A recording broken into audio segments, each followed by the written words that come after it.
Hi, Professor Shuddy. Sorry, my school district doesn't give access to people or to outside Schoology accounts. Here's my LMS course page through our South Washington County School District account with Schoology. It's my AP US History class. They're linked for my first, second, third hour. The module for our assignment here is at the bottom. It's this yellow folder. And if I click on it, it'll show all the different files.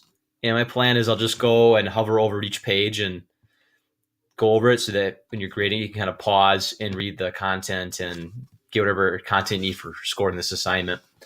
Some context about this module. It's about World War One, and it's actually designed for my world history class. It's in the model of a hybrid course where students do online learning 3 days a week, Monday, Wednesday, Friday. And then they'll come in for a traditional classroom experience Tuesday and Thursday.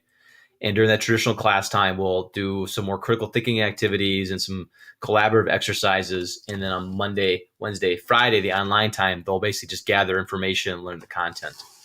I did this model teaching a little bit at my last school, Eastridge, and I really enjoyed it. It was with political science.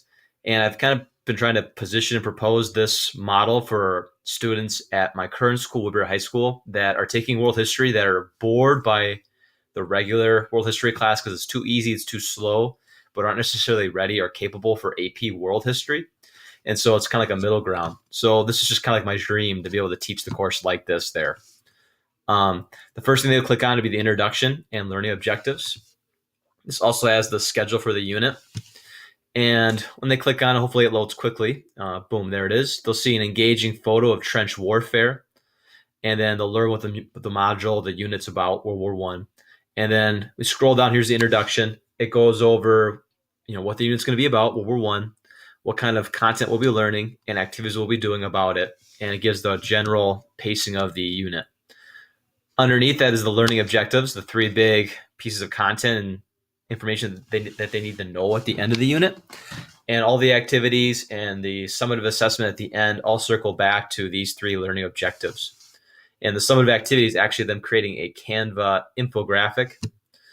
And they'll use, and that it'll just kind of have them answer and provide examples of all three of these learning objectives. And then underneath that is the schedule for the unit. It's broken into 2 weeks. So there's week 1 and week 2. Content written in the black text, as you can see here, is for online activities. So the stuff that they'll do before coming to class. And then content written in the red text will be stuff that we'll do in class that will require the knowledge they get from the activities outside of class to do. So I'll just kind of scroll over so you can see each of these, and you can pause it and read at your convenience.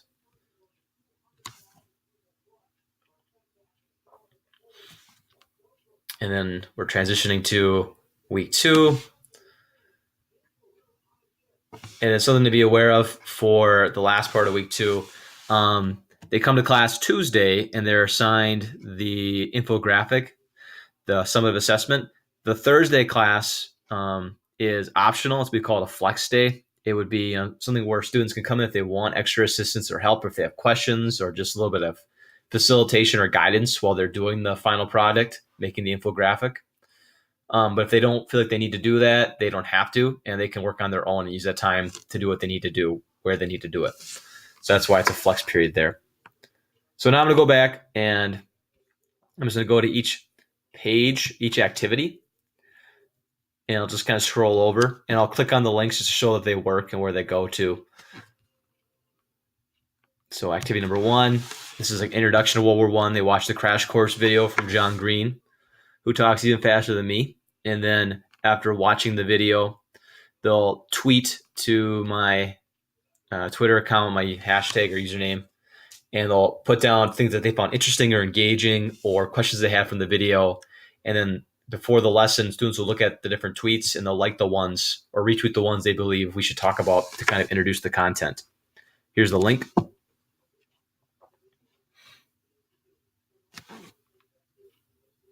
And it's going to have an ad probably, but you'll get the idea.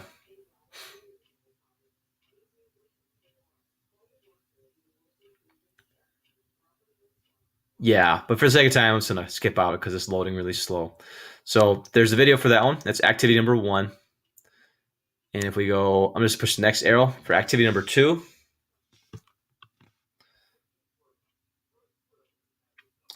They'll be identifying 5 key causes for World War One. There's a reading right here about it. Let's see if this one loads a little bit faster.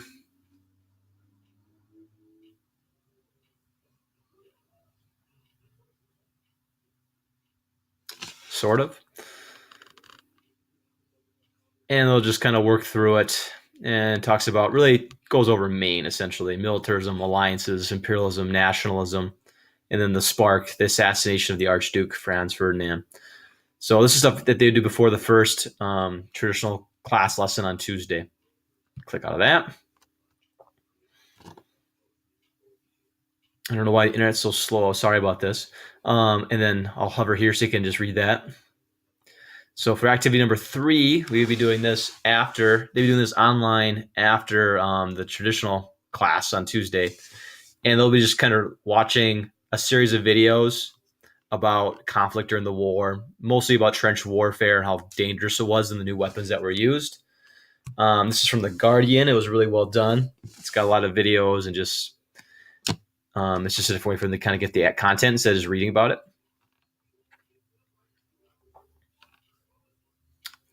Okay, all right.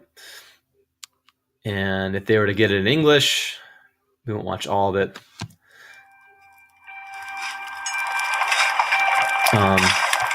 Down here, it's hard to see. These are the numbers for the different chapters that go over different content pieces. And so they'll watch these and they go throughout the war, but they're focusing on the middle part.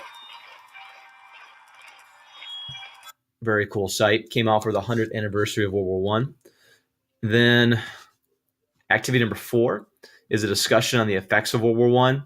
So the directions are here and the discussion board is here. I'll click on both just so you can see how they work. There's going to be an article on this page.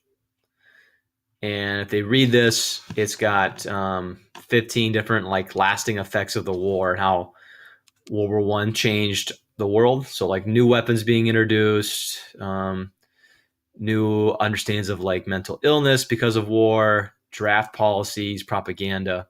So they'll read those, and they're going to decide 3 of them that I think were the most impactful effects, and they'll post a discussion about that. And then they'll have to respond to their classmates about their post as well, saying if they agreed or they disagree, or kind of highlighting nuance between the different responses. And if I go back to the folder for this, I'll show you the discussion board.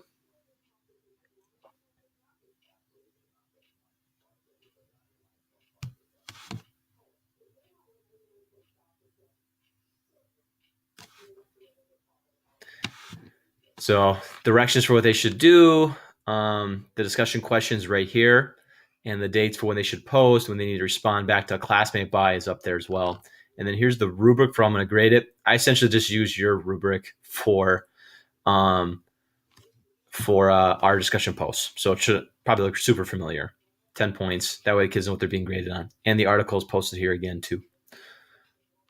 All right, working our way through. Activity number 5, second to last activity.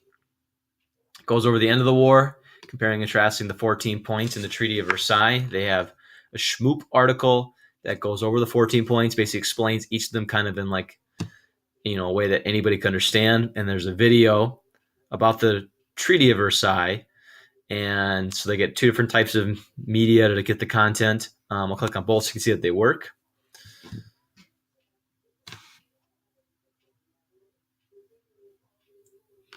And this is just kind of fun. The kids like this, especially for English. The site, Cliff Notes.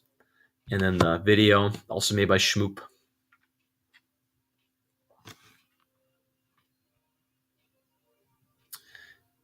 And if I was to play this, it would go through the breakdown of it.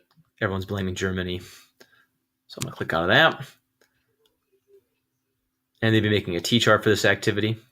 So there's the directions. And then on to, my thing's to stop at 30 seconds, so I got to hurry up here. Here's the infographic assignment. These are the directions for it. They're using Canva, but they can use any kind of resource they want for making it. Here's the rubric. I'll keep scrolling down so you can see it. I'm running out of time. Should about the premium account. And there's a link to Canva, and there's a tutorial for how to make an infographic on Canva.